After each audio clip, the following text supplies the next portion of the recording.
live, like we're officially live, but I count up a little bit because Cecil will pull the audio here, and I usually try to come up with something wittier. I don't know.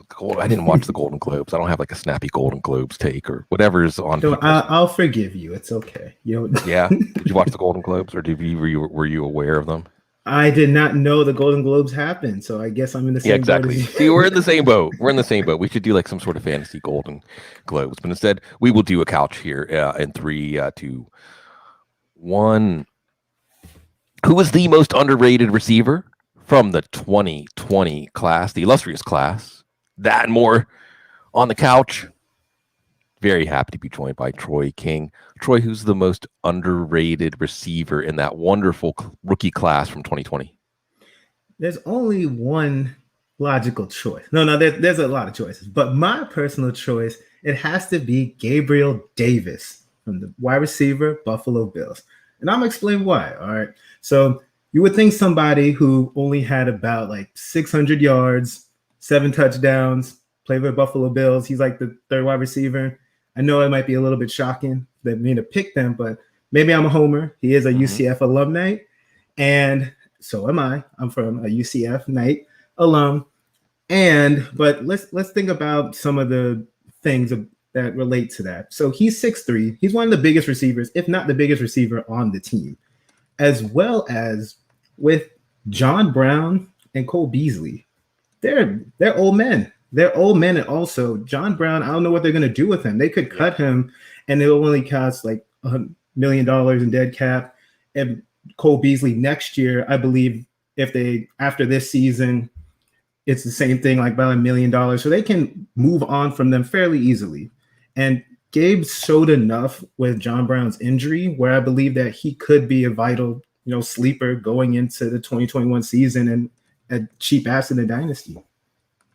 Yeah, you touched on, I think, the biggest point, and I love John Brown. I love Smokey, but he's gone. Yeah. Gone. I mean, and that's going to open up the opportunity for Gabriel Davis. And what you saw from Gabriel Davis last year, especially as the season went on, is he and Josh Allen are on the same page when the play's extended. He just straddles the sideline. I mean, Josh Allen and Gabriel Davis could make a 20-yard pass look like a dump off. He's just sitting there. Yeah. And of course, we want to talk about, I'm not a Pitt alum, but I watched Pitt as a kid growing up, and I feel some allegiance to Pitt. And I still remember Gabriel Davis against Pitt. Like, basically, it's this time of year when we're evaluating draft prospects. Just put up the game against Pitt, and you'll probably see one of that player's best games. Since you mentioned it with UCF, I want to let's just do a little tour around UCF, because actually there's some other players because what are we talking about? We're talking about everything's uncertain right now. Uncertainty for agency, uncertainty with the draft. Yeah. And how you can be a step ahead, right? Because Troy, there's a lot of people that are factoring in John Brown's going to likely be gone. But still, when John Brown is officially released, Gabriel Davis's value is going to go up past where it is right now, right? Or he's going to start getting drafted higher in best ball drafts than he is right now, even though some percentage of people are factoring this in. There's a few other players. Let's talk Brashad Perryman. I mean, I might be crazy, but when he's healthy, he looks good. He looks like a player, maybe not a full realization of a first-round pick, but a starting NFL receiver and a playmaker. I have no idea where he's going to end up. Is there still a pulse here, or should we still be paying some attention to what's going on with Perryman? That's a good question. I was actually higher on him coming into the season just because of process of elimination. The Jets didn't really have much. And also his short, I guess, highlight of the Bucs season, a couple years ago when he looked really good. He looked really good. So I thought, okay, maybe he could translate to the Jets as they have nobody, but he's kind of an afterthought. I don't know if he's ever going to be a thing. He's just going to be a deep ball wide receiver. He kind of reminds me of like an MVS. He's really fast. Yeah. He's big. He's just going to go down. Maybe he'll score a touchdown, but he's not someone I'm excited for in fantasy. Even though he's a UCF alum, I'm not that much of a homer. Right. My all-time favorite UCF alum, which I'm sure a lot of people would agree, is Brandon Marshall. I still remember watching him at, I was like the Hawaii Bowl or something like that, and somebody tried to jam him. And he just threw them aside. Like, he just grabbed them by the shoulder patch and just threw them aside, which is fun. And we got to see that translate. And I just saw a good clip of Dante Culpepper doing the role. So we got one more UCF guy. I want to just ask about your outlook. Traquan Smith. And I do think that Emmanuel Sanders is going to be back because of his contract. It's not like John Brown's contract where it's really easy for them to get off the hook. But, man, there were some points last year where until you saw the number, Traquan Smith, at least the way he moved, his size, his presence, kind of reminded me of Michael Thomas. It did. So here's the thing, though. We've fallen for the Traquan Smith hype. So the rookie season, he had moments, but then, he kind of disappointed. Last year, he had moments, but he didn't really put together a whole season. Next year, we'll see what happens. I'm trying to temper my expectations, right? Just because we fall in love with these guys. They're sleepers. Everyone talks about them, but they're one of those guys that he let you down. He's definitely shown flashes, but there has been inconsistency with him, if we're just being honest in terms of the evaluation process. I'm hopeful that next year he could be an asset that you can acquire cheap. I mean, again, he's not going to cost you much, especially in Dynasty. So why not throw out a late third round pick or something like that to acquire him, or even maybe early fourth? No one's really thinking of Traquan Smith as a high Dynasty asset. So it doesn't hurt to take a shot on a guy like that, and it could pay off huge dividends, but just temper your expectations for this upcoming year at least. Yeah, that's fair. And I think that you're right that this is that lull. He's what I would call a second contract guy. You're waiting hope that second contract will give him a starting job and a chance to show that he really has developed, and they love him. I think it's Ronald Curry, who's one of the wide receiver coaches down there now. I love seeing these names resurface. Man, if Curry wouldn't have gotten hurt, I think he was going to be really good. Anyway, they like Traquan Smith. Yeah, go ahead. You forgot one UCF alum. That's okay. Go ahead. Blake Bortles. You didn't mention. You didn't mention. Right. The name, the one name in the quarterback carousel that's not being given enough mention. I guess. Look, man. Jacksonville. He was not a good real life NFL quarterback, but he had fantasy moments. Okay, he was terrible, and obviously with the Rams, who got.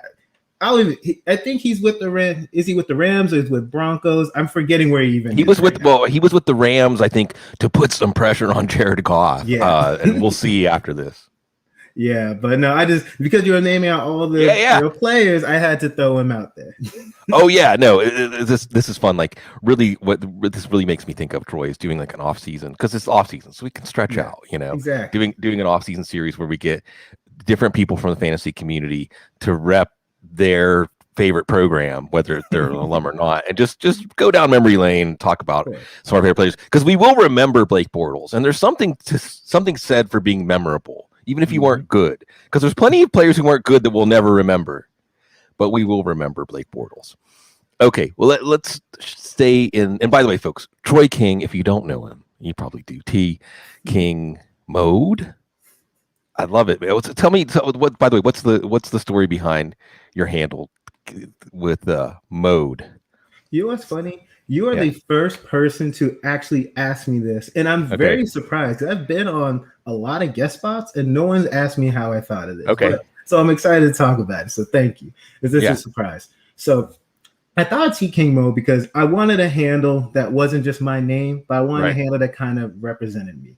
So T King Mode is really because of just leveling up, and because for leveling up, it says because I've been through different periods of my time where I've been through different experiences. One of them was like weight loss, for example. I've lost like 80 pounds. So just like different mentality. Or funny story, not to go too much off tour, but please do. When I first went to college, my freshman year, I messed around like a bunch of people. I actually got kicked out. I actually got kicked out of UCF because I was partying and I was doing all these things I was supposed to do. Then I had to work my butt off to get reinstated. And it's hard to get reinstated into a school when you get kicked out because of, grades. So I was taking like 7 classes at a time at community college and things like that. And I actually still graduated within like my 4 years. So T King Mode is just kind of a mentality thing, just being resilient, just doing what I need to do to achieve my goals. So for some reason that handle just kind of came to me because of just different levels in terms of leveling up, rising to over obstacles and things like that.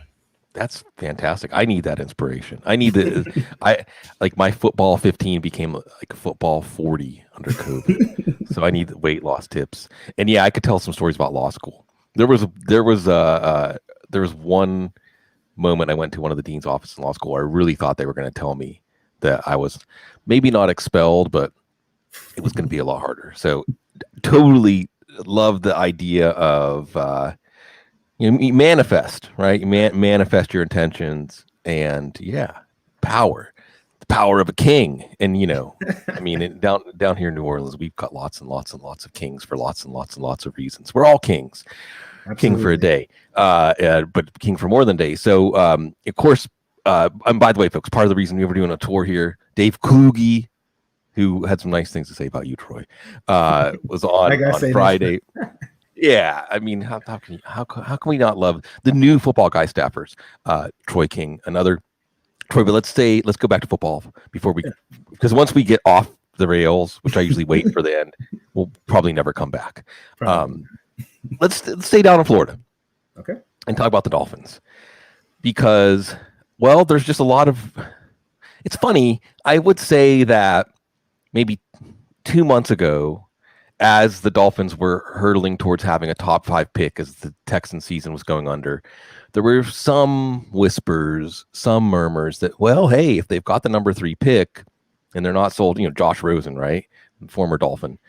If they're not sold on Tua, well, that's a pretty good spot to take a quarterback. I don't hear as much of that now. Maybe if I hear anything, or maybe this is my mind making this up, they could be a candidate for a team that wants a quarterback to trade up. It kind of feels like out there on the streets that everyone is expecting Tua to get that shot. Do you expect that, or do you think maybe we shouldn't totally close the door on the Dolphins having another planet quarterback? Sure. So I'm going to say the QB at number 3 thing. I don't think that was ever going to happen. Let's be honest, because this makes no sense, right? Unless there was some way to get the number 1 pick overall, you might as well stay with Tua in terms of this draft class. I like Justin Fields, but I'm going to give Tua another shot just because let's talk about everything he had to go through, right? So I'm going to get into it. Tua, I'm not going to say that Tua had a great season. He had good moments, but there are a lot of factors that went into it. He was throwing to Jakeem Grant, Matt Collins, Isaiah Ford, practice squad guys. Like, let's remember this. And the offensive line wasn't, it was made of a bunch of rookies. So, they're going to make mistakes. There wasn't always the great protection. Play calling was, questionable for Tua. They didn't trust him. A lot of dump off passes. And for whatever reason, it was like 3rd and longs and we're still doing dump offs. Like, that's not going to get it done. But there was moments where Tua, unfortunately, did struggle. So I'm not just going to give him a pass. And there are obviously also rumors that possibly we could, package him in a trade for, let's say, Watson. Yeah. So here's the thing. I'm a Tua truther. I have his jersey. I have a helmet that's signed by him. But if you're going to tell me that I have a chance to get Deshaun Watson, I'm sorry, Tua, you gone. Like that's the way. Like, look, I like you and all, but I care about my football team. I care about winning. If we had Watson, we're a Super Bowl contender. With our defense, with our coaching staff, it'd be a no-brainer in my personal opinion. But I believe that through free agency and the draft, if we surround Tua with weapons, then I believe that he's going to take that next step that he needs to, because we obviously need another wide receiver. So him and whoever the new wide receiver is, whether it's Chase, Devonta, whatever the case, I don't care who, just anybody. Yep.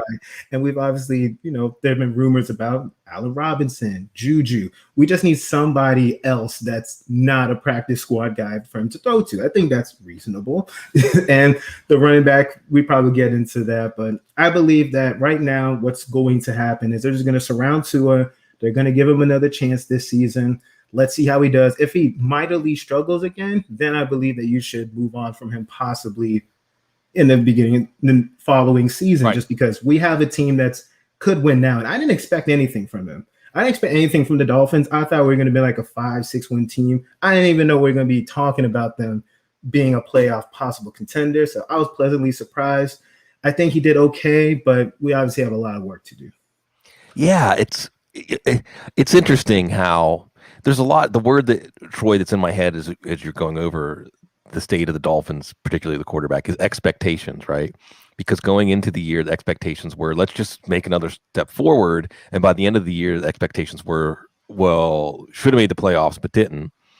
And, how much of that is Tua? There was that interesting, closer setup they had for Ryan Fitzpatrick.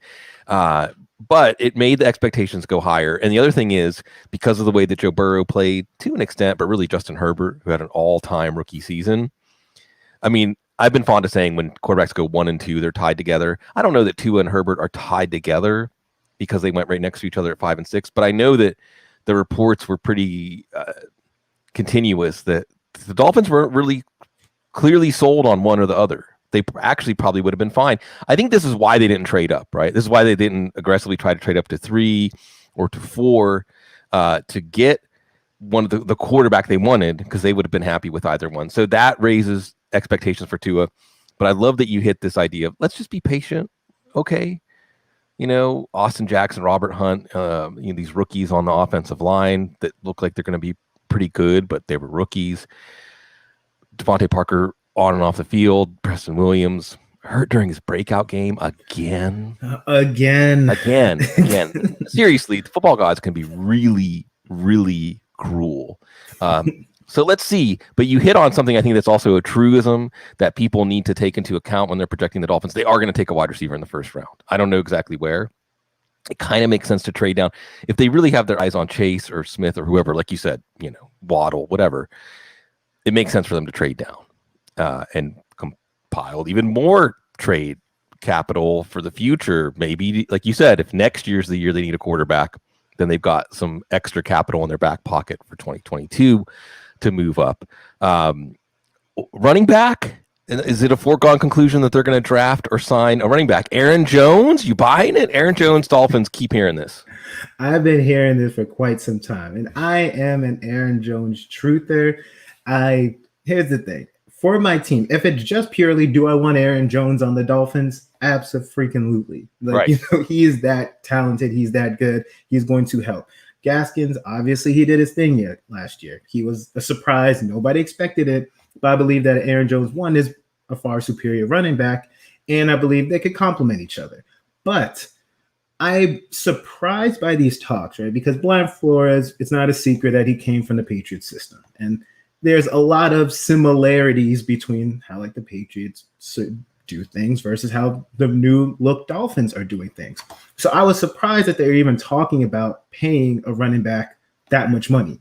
He's going to be going for what, between 12 million, 14 million, right. Who knows? The number changes every day. But the fact that we're even talking about paying somebody, I believe that Aaron Jones has the talent to do that. If we make that decision, cool.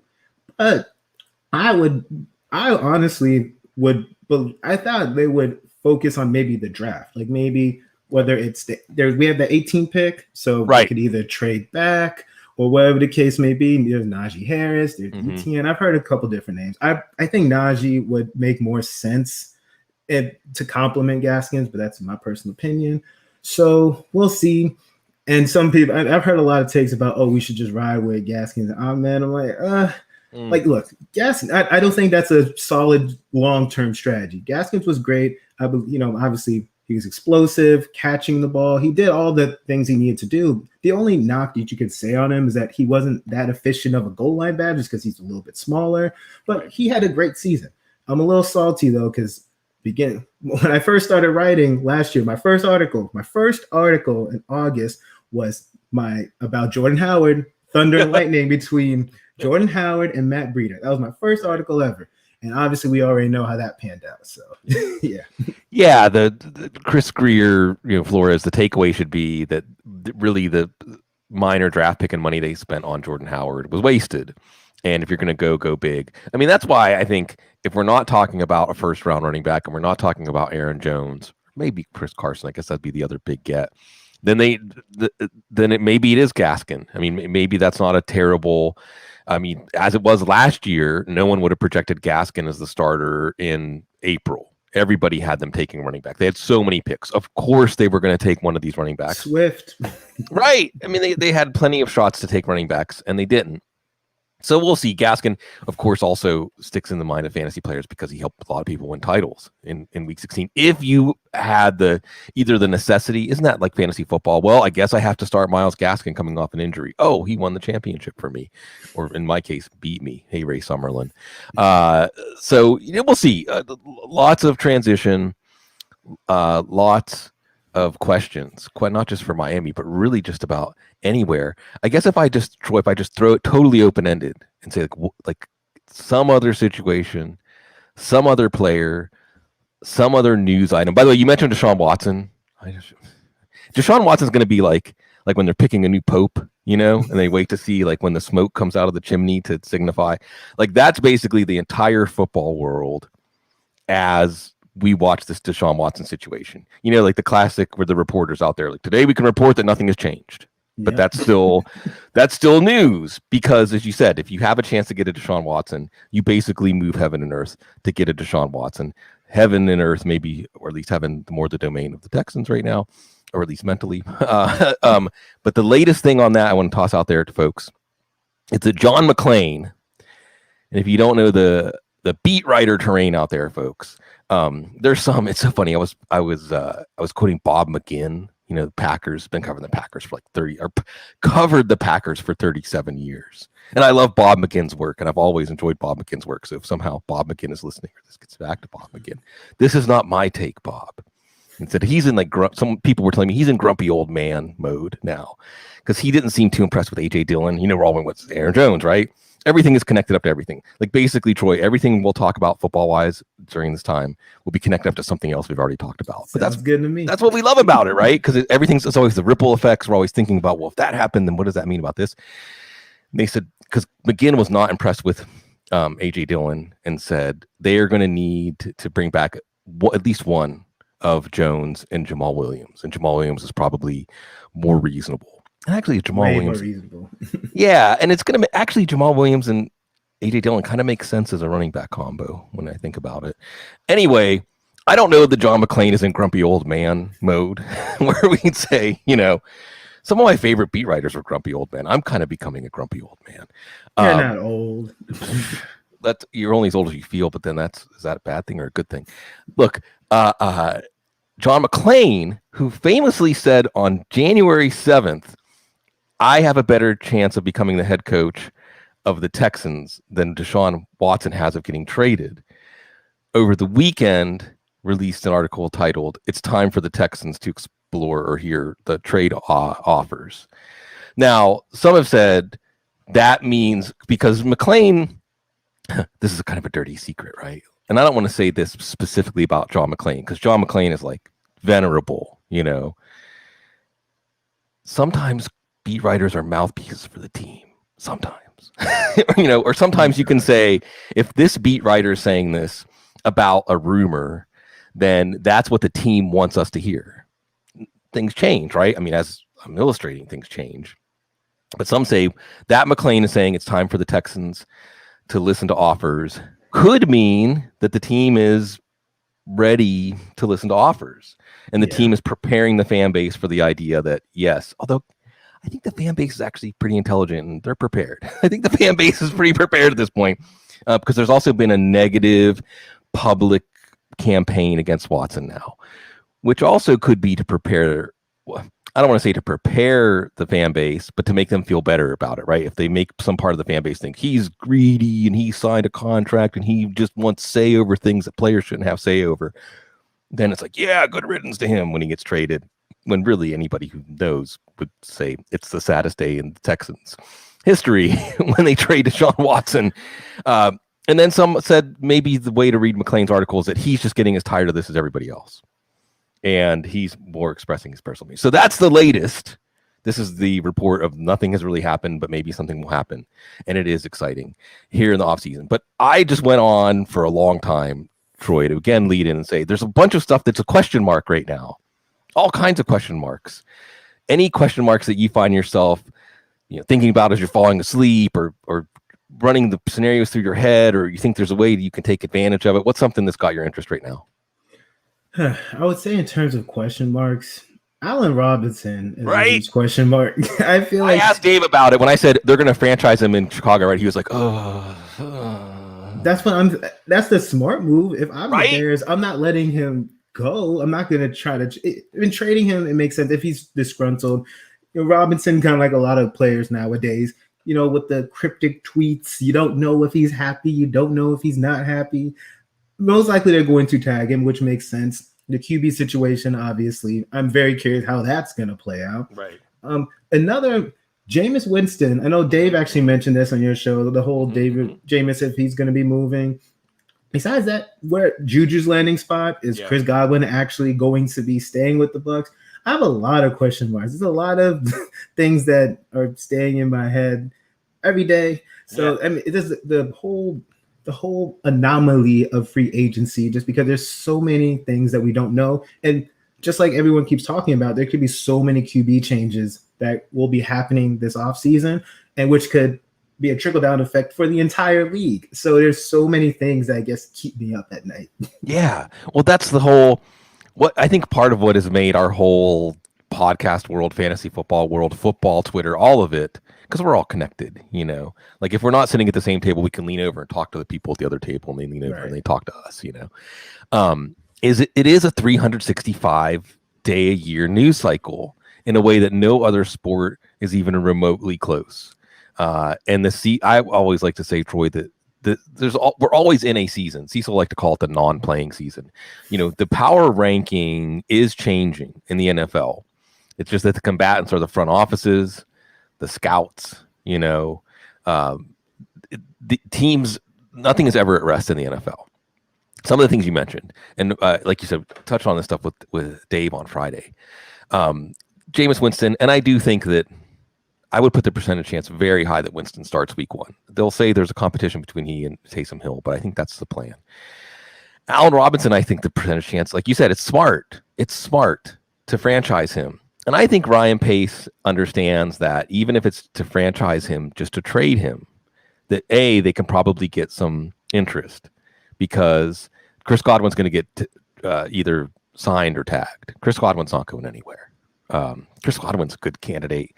It's like Godwin or Evans, which one do you want? Because Godwin was really coming on at the end of the year. And like you said, then that affects the market for Juju. I know Juju wants to be back in Pittsburgh. It's not happening. So it's some of these same teams that we're talking about, right? Miami, like you mentioned, Jacksonville. It's going to be the same teams that come up, the Jets. The same teams are going to come up every time we mention that whichever of the high-priced wide receivers don't get tagged and leak through. But yeah, with Allen Robinson, I'm afraid that all the speculation of, I saw there was an article out there this morning, like where are the best and worst spots for him? Well, there might only be one spot worth examining, which is Chicago. But like you said, it's kind of hard to examine that. I know you put out there this morning, what about Cole Kmet? Is he going to be a tight end 1? And if Allen Robinson is back, maybe that dims his outlook a little bit. But what the most important factor is who's going to be the quarterback. God, is there any way, Troy, that they can avoid, and I'm not trolling you, Dave, if you're listening. Is there any way that they can avoid any outcome but Mitchell Trubisky coming back, unless it's going to be something like trading for Nick Foles last year, like a move that everybody knows is a bad move? I keep trying to run this simulation of, well, how can Chicago make a move at quarterback that's going to make us say, okay, it'll get better? And I just can't think of one. So there's been, we talked about Ryan Fitzpatrick. What about, I don't know, Andy Dalton's contract? Right, he's out there. But I don't know. I mean, do you want Mitchell Trubisky? Do you want Andy Dalton? These are the things. Right. I believe that the Bears should do everything they can. Obviously, the Russell Wilson rumors. Sure. He ain't going to the Bears. Like, they talk about, he wants to go to the Bears. Why does he want to go to the Bears? There's no reason why he would want to go to the Bears. The organization itself, the players themselves, unless he just wants to be able to throw to Allen Robinson, which doesn't make sense because he has DK, Tyler Lockett. There's really it makes no sense why he would want to go to the Bears as a destination. I don't know. But I think I have no idea what they're going to do. I think they're just in a hole. They might just have to roll with Trubisky, or I don't know their draft pick situation, but maybe get a quarterback late in the draft and hope they're the future of the franchise, but we'll see. Yeah, like another garbage Minshew. I think that Troy, I think that you and I are sharing this in a mindset in a way with this Bears thing, because when the Russell Wilson thing broke last week and it finally got a little more of a fine point on it. Oh, there are, Russell Wilson's not asking to be traded, but if he were traded, just in the scenario they were traded, the teams he would want to go to, like Cowboys, okay, I get it. Raiders, totally get it, and that I could actually see happening. Offensive line, yeah, and everybody likes Derek Carr. So Derek Carr, if a team is trading away a Russell Wilson or a Deshaun Watson, you say, well, what's the plan going to be? And the plan is Derek Carr on a very reasonable contract. There's a lot of GMs, head coaches, be like, okay, I'm okay with that. Yeah, we can move forward with that. The Saints, it was really funny. Our mayor down here, she goes by like Latoya Cantrell. She's actually from L.A. I think maybe from Compton. And they call her Latoya the Destroyer. I like that name. Yeah. Also, Mayor TD. That's another one I like too. She did a little video. I mean, so much in the context of football that we're talking about, like flirtatiousness. She was being kind of flirtatious, like, "Hey, Russell, your beautiful wife could headline Essence Fest down here. Yeah. We're gonna love your family. Come on down." And the Seattle mayor's like, "Don't you get your eyes off of Russell Wilson." Anyway, I would be like that too. Like, look, keep your eyes off my man. Yeah, exactly. I would be like that too. It's fun. This is the reality show part of the NFL is maybe the most fun part, even though we want to figure everything out and predict everything. Sometimes it's just best to sit back and let it be entertainment, because entertainment it is. And then there was the Bears, and I was like, the Bears? Is this a secret? Is this actually what was planted in the story, so everybody knows it's a come on? Like, everybody knows it's just a joke? Because that's the part that just didn't pass the sniff test for me of, like you said, why? I mean, that doesn't make any sense at all. They could have a new head coach and a new GM, and everything could be different in a year. Although, obviously, that would be why they traded for Russell Wilson. So, all right, before we move on from the subject, one thing that I noticed about his list is that he did not mention the Miami Dolphins. I know. Why would he not mention the Miami Dolphins? If he goes there, that's another scenario where it would be a Super Bowl contending team. Right. I don't get that. There's no way, and I've mentioned this on a different podcast, where there has to feel that sting after that loss to the Patriots, right? He should have 2 Super Bowl rings. So there's no way that he just wants to go somewhere just to be paid. He's already gotten paid. Then he has to be wanting another Super Bowl on his resume, right? So I believe that out of all those scenarios that you mentioned, the Saints, Cowboys on the team, they have weapons. They have offensive weapons, so that might be what helps him. But the Dolphins would make more sense. And the fact that he mentioned the Bears, not the Dolphins, I'm salty about that. And it makes no sense. We can move on now. Real quick, because you mentioned the Dolphins. And again, I want to come back. What do you think about this co-offensive coordinator? Are you more inclined to say, like, hey, don't make a big deal out of it? It's not really going to be a big deal. Or does it make you scratch your head and wonder what we're going to see? It makes me scratch my head at first. I mean, I just don't see the logic behind it. Like, just name somebody. Like, why is it right? There has to be someone who's better than the other. It's kind of like a participation trophy. Like, don't worry, guys, we're going to make sure everyone gets. Pick somebody, make them the coach, like the offensive coordinator, and that's it. Like, I don't know if to trick the other teams up. Who's gonna be the main play caller this time? I don't know. Right. It doesn't make any sense. But I agree with you. It makes me scratch my head. But look, if it works, I don't even care. But right now, I just don't understand the logic behind it. Yeah, I hope that by the time the season starts, they have worked out, like, functionally, it's like those teams that have a run game coordinator and a pass game coordinator, and they have one play caller. And they, like you said, they can keep it trickery. We don't know who the play caller is. Okay. They both put the card up to their mouth whenever it's time to play all the play. But it sure sounds like, and I hope this isn't a sign for Brian Flores and Chris Greer that, like, they didn't want to hurt someone's feelings or something. I hope that's not, like, it would be so dumb. But they made such good decisions up until this point. I don't hope that's the case. Again, I've loved pretty much every single move they've done. Right. But yeah, hopefully that gets ironed out as the off season goes on. That's the one sore spot, right? Everything else, especially the defense, is going great. Offensive coordinator, we're on 3.5 or something like that. Chad O'Shea didn't work. Everyone was ready to talk a lot about him. And not a great sign whenever the players are ready to talk once he's fired. Like, yeah, it was terrible. He didn't teach us anything. We didn't understand what's going on. Then you had Chan Gailey, but Chan Gailey was always a placeholder. You know, he wasn't going to be the long-term offensive coordinator. He kind of came with Ryan Fitzpatrick, or at least that was the logic. But again, that's temporary. So we'll see. George Godsey, who does have a connection to Deshaun Watson, has coached Deshaun Watson, and Eric Studesville. Okay. I'm just going to turn the page to I want to talk about you, Troy. What I really want to talk about is first, and again, T King mode, whatever the origin story of that. Got that here first. That's why you listen to The Couch, is the exclusive scoops. I guess first, Troy, I don't want to make you blush, but it seems like you are beloved. Like if your name comes up, even like now in the chat room, or people are like, oh yeah, like everybody roots for you, you root for everybody. How have you been able to, because it's funny, I hear people talking about dynasty Twitter. So, you know, fantasy football, there's football Twitter, right? And then there's fantasy football Twitter. And then within fantasy football Twitter, there's like DFS Twitter, and there's dynasty Twitter and draft Twitter and so on. I guess there's been some drama in dynasty Twitter. I said to Ray GQ, I must be following the wrong people because I'm not seeing the drama. He said, no, you're not missing anything. And then someone else said, you're following the right people. So no drama, man. When it comes to Troy King, there's no drama. There's just love. Yeah, so I could probably talk about this for like another hour.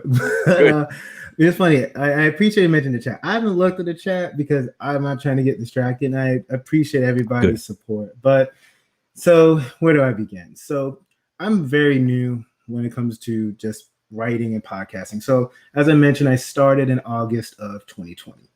And because I discovered fantasy Twitter and dynasty Twitter in like May of this year. I didn't even know what the Scott Fishbowl was. Like that's how new I was.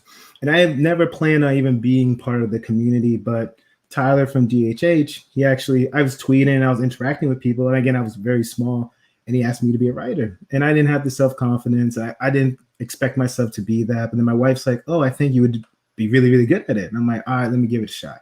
Then I started doing it. And I'm like, you know what, if I'm going to be doing this, let me try to grow a network. And then I try to figure out, okay, there's so many people doing this. I'm like, why would anyone read my articles? Why would anyone like look at my rankings? I don't do rankings right now, but I was just wondering, like, why would anyone look at my stuff? What should I be doing? So instead of writing like 100 articles, I was like, let me build relationships. So my biggest thing was in the off season, I was on 3 to 4 different guest spots pretty much throughout the whole season because people saw me at one, they would invite me again, and other people started reaching out. And I was just all about, it doesn't matter my content because slowly I'm always going to get better because I'm so new to this, but let me try to get to know people. Let me see what this is all about. And I want people to get to know me, who I am as a person, because in terms of quote unquote standing out, I saw a bunch of different people doing a bunch of different things, whether it's hot takes, whether it's being nice, whether it's being a jerk, everyone had their own thing. So I'm like, one thing that people can't duplicate is me being me. And so that's why I'm going to use this to my advantage. I'm going to get to know people and people who've been in the industry longer, or even new people, just working together to support one another. And I learned from so many people. Like I wouldn't be here if it wasn't for like my support system. And shout out to, because I do a podcast, Fantasy Football Confidential, and I have to give a shout out to John Bauer, Mitch Sorensen, and Linda G. Like they're my home base. There's other people I could shout out, Dave, Steffi Smalls. Like there's a million people who have been in my corner and just been supporting me. And it just doesn't hurt to be a nice person. You're right. And it doesn't hurt. And also because Twitter can be so toxic. And then one thing we always forget is this is fantasy football, y'all. Like, this is fantasy football. People get way too mad at each other. And another thing I saw is people don't like criticism, but people don't like criticism. Sometimes there's a lack of healthy debate. There's so many things that go on. People belittling people for their appearances, whatever the case may be. I didn't want to be a part of that.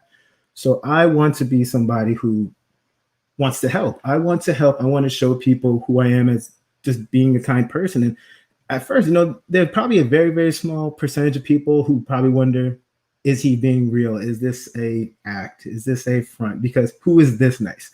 And I'm not trying to be, I'm not trying to be Mother Teresa or anything, right? I'm a real dude. Like, I'm not perfect. I got my issues. I got my flaws. I got a whole bunch of experiences that I had to go through to get here.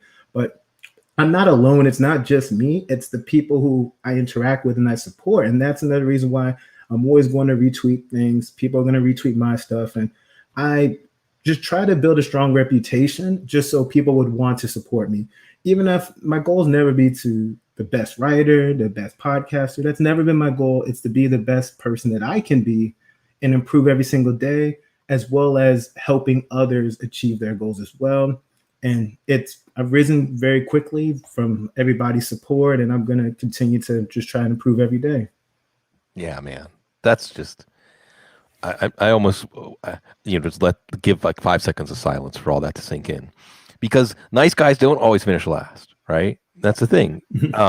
And what I love is it's not like being nice is a strategy to succeed. Right. Being nice is just easier. It's just more enjoyable. People are enjoyable. I think one of the things that you and I probably share is I'm so fascinated by people. Like, really, I get everybody in the fantasy football community on to talk on the show and talk about football and fantasy football, but I'm really much more interested in everything but fantasy football, right? Like Dave was on Friday and he said that his passion is he's in the middle of climbing the 58 highest peaks in Colorado. I'm like, oh, I wish we could have just talked about that for the whole hour. Yeah. Because we all have our own story that is unique. And I also I don't want to put words in your mouth, but I think another thing I would say you and I share is like, we don't know how to be anybody but ourselves. Amen. Like, amen. Right? Like, I don't even know how to be somebody else. I don't even know how to try to simulate that I'm somewhat different than I am. Mm-hmm. And it's just easier. One of the things I think that people don't understand, and it is true, this came up when I was talking to Dave, that fantasy football, our little industry, is very different because we all promote each other and we all pump each other up, and competitors don't usually do that. But I think that one of the things that has rung true the whole time I've been doing this is when you show people someone that's good or someplace that's good or a tool that's good or something like that, that's going to gain credibility for you. That's going to actually make people say, oh, this person knows what they're talking about. This person knows how to find the good things. And the internet is just a deluge of content and sites and so many people shouting at you about come here and do this and do that, or get a free this, or sign up and get 10% off of this. And the people, Joe Bryant taught me this a long time ago, it's the people that are the filters, the guides, that really are the most valuable.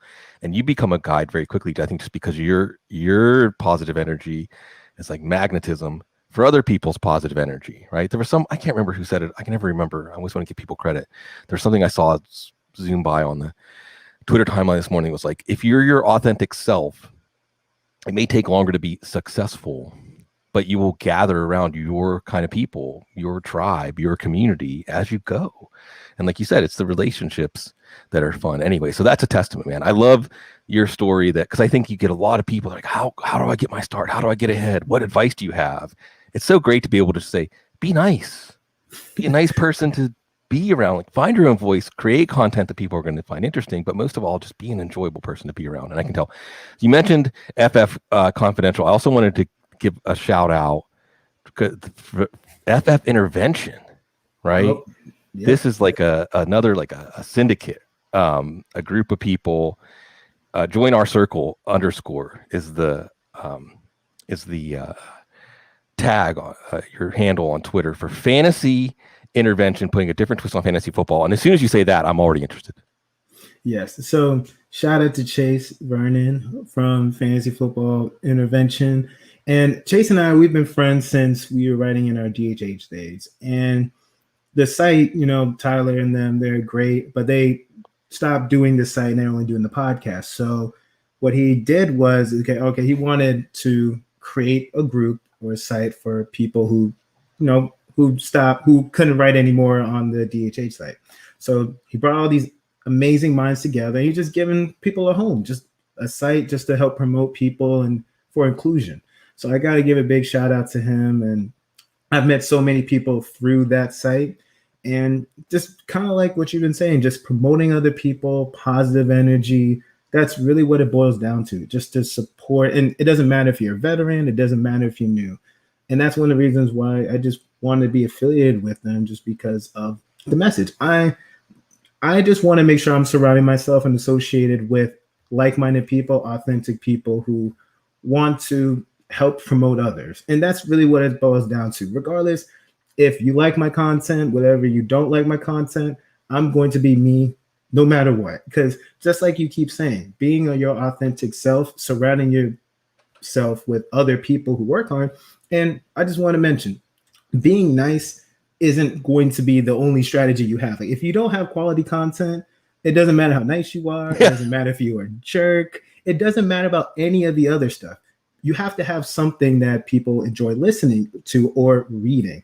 So quality content should be just, it's like the minimum standard. Sure. Like so, but at the same time, you also just want to make sure you don't burn relationships, because very few people can be successful without relying on others. Most people can't. So that's kind of my, tangent about Join Our Circle. Yeah, and I like the intervention too, as like kind of a wink that we're all a little unhinged or off kilter, that we care so much about fantasy. But again, it circles back to why do you care so much about it? I think it still is the relationships that we build and the way those relationships ripple well outside of the social media space or whatever. The typical limitations, the real relationships. And I had an urge, just funny, you were saying, no matter how nice you are, you aren't going to make it if your content's not good. And I was going to, there's like 17 different names that pop into my head to make a fun jab at, but I'm not going to do that. Like, well, what about, but I won't because I love my people. Okay. Last thing we got, and I really would want to give this the whole hour, but we're getting closer to the off the rails part of the show, because you also have in your bio hip hop R&B connoisseur. I knew this was coming up. Oh man. I mean, seriously, like I would love to give people music recommendations more than fantasy football recommendations at this point. And I'm probably a little bit older than you, because I can remember. See, this is like where I'm going to be totally self-indulgent and say, let me tell you about the year 1988. I was in 8th grade, and that was whenever we were copying each other's CDs, and we would like watch MTV Raps on Friday nights, and then we would go to National Record Mart, Pittsburgh. People know what I'm talking about, and buy like everything that was on MTV Raps, and then like copy all of each other's CDs. Be like, oh, what'd you get this week? I got Too Short and Stetsasonic. What'd you get? I got the Public Enemy and NWA and whatever. But before I just spin off into nostalgia, memory lane, like when you say hip hop R&B connoisseur, like who are the big shining stars that guide you in your love of music? So I'm going to get to that, but it's funny how the reason why I put that on there. So another thing, what I did was when I first started is I wanted my page not just to be about fantasy football, because that's one of the reasons why I personally don't have FF in my name, just because I don't want people thinking that I only have to talk about fantasy football. So one thing I started doing when I kind of got into this industry, around August time I started this thing called Flashback Fridays, where I used to pretty much play or old school music videos. So throwback hip hop and R&B music videos. And that got a lot of attention, a lot of attraction. And I was doing that pretty much up until like 2 weeks ago. So I'm not going to be doing that as much. I'm working on a side project that on Fridays it's going to happen. I'm not going to reveal the secrets yet. Just look out, but it's going to be related to Flashback Friday, playing old school music videos, things like that. So stay tuned. But in terms of R&B artists or hip hop artists who guide me, I would say that my list is extremely long. There's obviously Tupac, there's Jay-Z, Biggie, Nas, there's Snoop, Dr. Dre. And then I was born in 1990. So the people that I personally grew up with is, I have like a Ludacris, there was DMX, there was a bunch of different T.I. So I have so many rappers that I admire and I listen to, and most of the time I listen to music is working out. So if you're like a hype artist, I'm probably going to listen to an R&B. Nothing soothes the soul like some good R&B. I could go anywhere from like Whitney Houston to Beyonce to, if I'm thinking about just old school, Brian McKnight, like Isley Brothers. Like there's so many different names that I can throw out, but and that's why I'm just a connoisseur of all of it, because if it's good music, whether it's old school classic soul soothing music or if it's something hype that's going to help me work out, I'm flexible. I just like new things, and yeah. Well, I say to say new and old things. You mentioned Brian McKnight. I love sappy R&B music. Like some of this, I loved One Last Cry whenever that song came out. I loved on WAMO. That was the station in Pittsburgh that I listened to. They would have The Quiet Storm like after 10 o'clock. And I loved The Quiet Storm. That's a old Smokey Robinson song. But I feel like since you were born in 1990, now I'm going to get into like old man mode. And when I was a kid, because I could talk about 1988. And 1988 was the greatest year in hip hop. There will never be a greater year than 1988. Like you can look at the seminal albums that were released in 1988, and the list just goes on and on and on and on till the brink of dawn. But in the 90s, what was really fun about being in high school and college during the 90s was seemingly every week you would hear something like nothing you'd ever heard before, right? Like the new Fugees album, or the new DOS Effects, or the new Black Sheep, or the new De La Soul. Like something would come out and you'd be like, a Tribe Called Quest, and you'd be like, I've never heard anything like this before. And then the next week there'd be something else you never heard anything like. It was this time when the petals of hip hop, like the flower, was just spreading open and anything was possible. And then the other thing you mentioned, R&B. Let's go off into. You mentioned Whitney Houston. First of all, have you watched the Whitney Houston documentary, like the last one that came out? I have not. It's on my to-do list. Okay, I need next to. Time you're on the couch. Next time you're on the couch, we'll do because it's. I mean, you should see it, folks. I guarantee you, whatever you think about Whitney Houston, when you watch it, there'll be something that you'll say, "Wow, I have a whole different understanding and appreciation for Whitney Houston." And then we get to then we get to R&B, and see, part of me wants to be like a true New Orleanian and say, well, let me tell you about Irma Thomas, and of course you've listened to like Fats Domino. That's where R&B, that's where rock and roll starts, and so I could. Because we love our New Orleans culture. I guess let me ask you that, Troy. Where are you located now? What's a place that you call your own, or you feel proud to be from, or otherwise you identify with? Sure. So I was born in Miami, Florida. I was raised in Fort Lauderdale, Florida, and I've been living in Orlando, Florida since about 2008. So I've been here, Florida born and raised. But my parents I'm Black, and my mom's from Jamaica. So I definitely listen to, a little reggae and dance hall, not as much, a little bit of soca. But I wish I listened to more of that, but I need to get back into that bag. Yeah, there was a show on public radio in Austin. I lived in Austin for about 20 years. There was a show on every Sunday at noon called Jamaican Gold. And it was all of like the old reggae and ska, and the stuff that has that dreamy production feel like Motown. It's so good. It's so good, especially on a Sunday. It is Sunday music. And I guess I almost want to say, so I'm gonna confess something to you, Troy. Sure. So back whenever I was on Facebook, everybody should get off of Facebook. Well, I really shouldn't say that. Whatever. Make your own choices about Facebook. But one of the things I remember starting back, and I have to admit, what was the name of the site? There was a site back in the day that aggregated news by different categories. That had like little avatars, and one of them was Florida. This was kind of the birth of Florida Man, right? And I took that one step further. I used to say, I have a saying about Florida: avoid Florida. And I started the avoid Florida thing, but there's a lot of wonderful things about Florida. And obviously you are Florida born and made. So I want to give you an opportunity because I've put out my share of negative Florida. It's not difficult to find negative Florida information. Give me some positive Florida vibes. Oof, now you're going to put me in a tough spot. You got the easy job to Florida. Right. You're going to give me the hard job saying the good things. I mean, some of the obvious no state tax. It's sad that Sure. I have to mention that, but no state tax. The weather for the most part, obviously there's a lot of the country has been dealing with. I made a joke on Twitter a few weeks ago, frozen tundra in Florida. Obviously, we won't have to deal with that. In terms of nice things, I mean, we got Disney World. Yeah. But I mean, there's different, especially it depends on where you are. And you have to go to like a major city in terms of like, excitement, whether it's Miami, whether it's Orlando. And it kind of depends on like how old you are and things like that. But if you're looking for a vacation spot, there's plenty of things to do in Florida.